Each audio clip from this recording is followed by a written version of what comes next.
السلام علیکم پیارے بچوں، آج ہم سورہ یاسین کی آیت نمبر 33 تا 38 کی تلاوت و ترجمہ اور تفسیر پڑھیں گے۔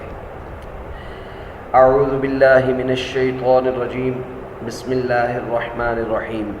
وآیۃ لہم الارض المیتہ، اور ایک نشانی ان کے لیے زمین مردہ ہے۔ آیا ایک نشانی، وآیا اور ایک نشانی، لہم ان کے لیے، الارض زمین، المیتہ مردہ، یعنی اور ایک نشانی ان کے لیے زمین مردہ ہے۔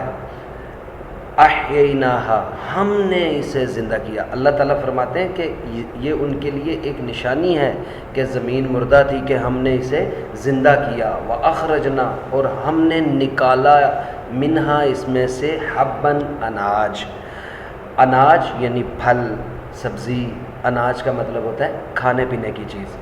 فَمِنْهُ، پس اس سے، یأکلون، وہ کھاتے ہیں، یعنی اور ایک نشانی ان کے لیے زمین مردہ ہے کہ ہم نے اس کو زندہ کیا اور اس میں سے اناج اگایا، پھر اس میں سے کھاتے ہیں۔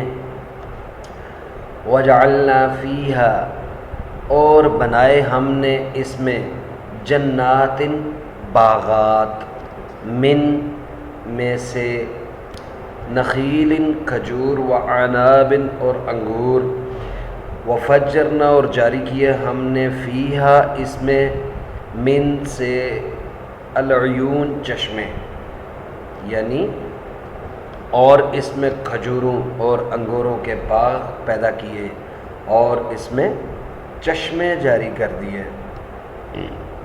اللہ تعالیٰ نے اس آیت مبارکہ کے اندر زمین کے حوالے سے بات کرتے ہوئے ارشاد فرمایا ہے کہ زمین مردہ تھی تو ہم نے اس میں سے پھل اگائے اور اس میں باغات اگائے اور کھجوروں اور انگوروں کے باغ پیدا کیے اور پھر اس میں چشمے بھی جاری کر دیے۔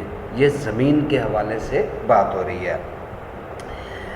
لیاکلوا، تاکہ وہ کھائیں، لی تاکہ، یاکلوا وہ کھائیں، من میں سے، ثمرہ اس کے پھلوں، یعنی تاکہ یہ ان کے پھل کھائیں۔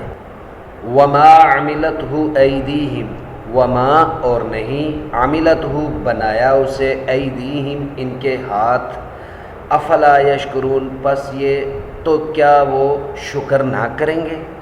یعنی یہ وہ زمین ہے، اللہ تعالیٰ فرماتے ہیں کہ یہ وہ زمین ہے جو مردہ تھی، اس کو زندہ کیا، اس میں پھل اگائے، اس میں چشمے جاری کیے، تو یہ ان کے اپنے ہاتھوں نے تو نہیں بنائے، یعنی لوگوں کے ہاتھوں سے تو نہیں بنی ہوئی ہے زمین، یہ تو اللہ تعالیٰ نے بنائی ہے، تو پھر کیوں نہ اس کا شکر ادا کرے؟ ٹھیک ہے، یعنی یا تو انسان نے زمین کو خود بنایا، اس میں سے پھل خود اگائے، پھر تو ٹھیک ہے، لیکن یہ سب معاملات اللہ تعالیٰ نے کیے ہیں، یہ قدرت کا کمال تھا، اس لیے ہم قدرت کا شکر گزار ہونا چاہیے۔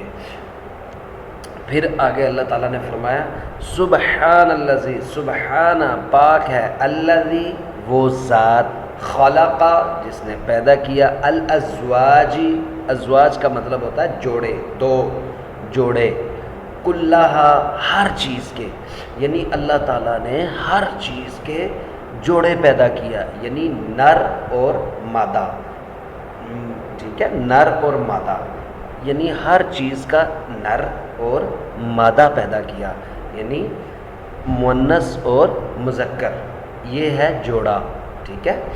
مما اس سے، تنبت الارض جو زمین اگاتی ہے، یعنی زمین سے اگنے والے ہر پھل کا نر اور مادہ پیدا کیا، ومن انفسہم اور ان میں سے بھی، یعنی انسانوں میں سے بھی، یعنی ان کی جانوں سے بھی، ومما اور اس سے، لا یعلمون جو وہ نہیں جانتے، یعنی اللہ تعالیٰ فرماتا ہے کہ زمین میں سے جو اگائے، جو پھل اگائے یا پودے اگائے یا درخت اگائے، ان کے جوڑے بنائے، پھر اسی طرح تم میں سے بھی جوڑے بنا دیے، یعنی مرد اور عورت، اور ان چیزوں کے بھی جوڑے بنائے جن کو تم نہیں جانتے۔ وآیۃ لہم، اور نشانی ہے ان کے لیے، اللیل رات، یعنی رات بھی ایک نشانی ہے ان کے لیے اللہ کی طرف سے. نسلخ ہم کھینچتے ہیں، منہ اس سے، انہار دن، یعنی رات میں سے دن کو نکالتے ہیں. اللہ تعالیٰ نے فرمایا کہ ہم ہی ہیں کہ یہ رات جو ہے یہ ایک ان کے لیے نشانی ہے کہ جس میں سے ہم دن کو کھینچ لیتے ہیں. فَإِذَا هُمْ مُظْلِمُونَ، پھر اس سے تو اچانک وہ، فَإِذَا پس اچانک، ہم وہ، مظلمون اندھیرے میں رہ جاتے ہیں، یعنی اس میں سے ہم دن کو کھینچ لیتے ہیں تو اس وقت دن پر اندھیرا چھا جاتا ہے. یعنی رات جب آتی ہے تو اس میں سے دن کو کھینچ لیا جاتا ہے، اسی لیے وہ اندھیری ہوتی ہے. والشمس اور سورج، تجری چلتا رہتا ہے، لمستقر لها اپنے مقرر ٹھکانے پر، یعنی اللہ تعالیٰ نے جو سورج کی ایک مقررہ منزل بنا دی ہے، سورج اس پر چلتا رہتا ہے. ذالک تقدیر العزیز العلیم، ذالک یہ، تقدیر اندازہ ہے، عزیز غالب، العلیم جاننے والے. یعنی یہ جو سورج کا چلنا اور قدرت کا چلنا یہ غالب حکمت والے کا اندازہ ہے، اس کی دانائی ہے. ٹھیک ہے.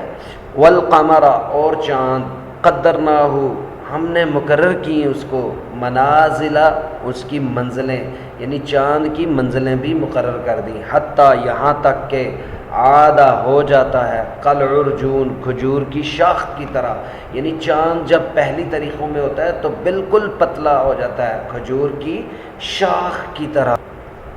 القدیم پرانی، یعنی والقمر قدرناہ منازل حتی عاد کالعرجون القدیم، یعنی جو سورج جو چاند ہے وہ اپنی منزلیں طے کرتے ہوئے چلتا ہے یہاں تک کہ وہ کھجور کی شاخ کی طرح، پرانی شاخ کی طرح ہو جاتا ہے. تو پیارے بچوں یہاں تک آیت نمبر 38 تک آپ ترجمے کو اچھی طرح سے یاد کیجیے گا، اور جو سوالات آپ سے پوچھے جائیں گے ان کے مناسب جواب منتخب کیجیے گا.